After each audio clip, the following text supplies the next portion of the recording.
Okay, let's take a look at the two exercises that you have for the second assignment in Chapter 6. The first one deals with the portion of the reconciliation that relates to the bank balance and the adjustments to that, and the second one deals with the company balance side of things, a different scenario. So in this one here, we've got information for Jenkins Company for the month of August. The unadjusted balance per the bank statement is $35,200.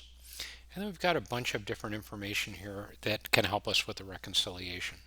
So the way I like to do these problems is by identifying if it's the bank section or the company section, and if it's an addition or a subtraction.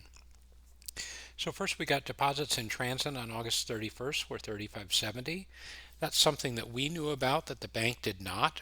The bank didn't have the deposit at the end of the month when they did the statement. So that's going to be a positive adjustment to the bank balance. Next, we have a debit memo included with the bank statement for a service charge of $35. Well, that's something the bank knew about that the company didn't, so it'll be on the company section. It'll be a subtraction. Then we have a $2,120 check written in August that hadn't been paid by the bank. That's called an outstanding check. That's something the company knew about that the bank did not, so it's an adjustment to the bank balance. It's negative. And then last, it was a bank statement. The bank statement included a $1,550 credit memo for the collection of a note. Principal was $1,500, interest was $50. Well, that's something the bank knew about that the company did not, so it's a positive adjustment to the company balance. So in this case here, I'm going to ignore the company balance items, and I'm going to look at just the bank items. So first I have the unadjusted bank balance at the beginning, $35,200. Then I'm going to add the deposits in transit because that deposit was made after the bank closed, so it wasn't included in that balance.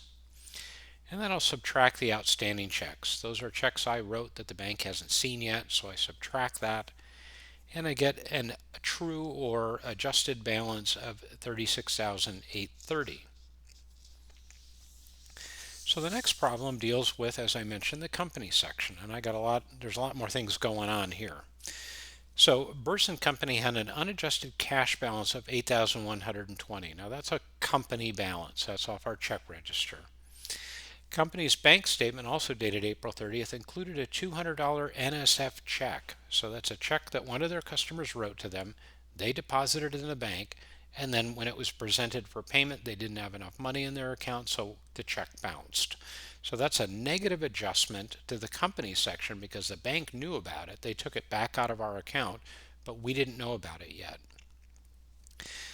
There were $1,525 in outstanding checks. Well, we know that that's a negative adjustment to the bank balance.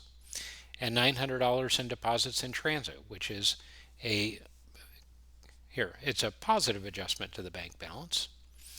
According to the bank statement, service charges were $50. That's a negative adjustment to the company balance. And the bank collected a $500 note receivable for Burson. So that's a positive adjustment to the company balance. The company didn't know about it. The bank statement also showed $31 of interest revenue earned by the bank or earned by the company. That's a positive adjustment to the company. So now that we're dealing with the company section, I'm just going to look at the C items here and ignore the B items. So the unadjusted balance as per the company was $8,120.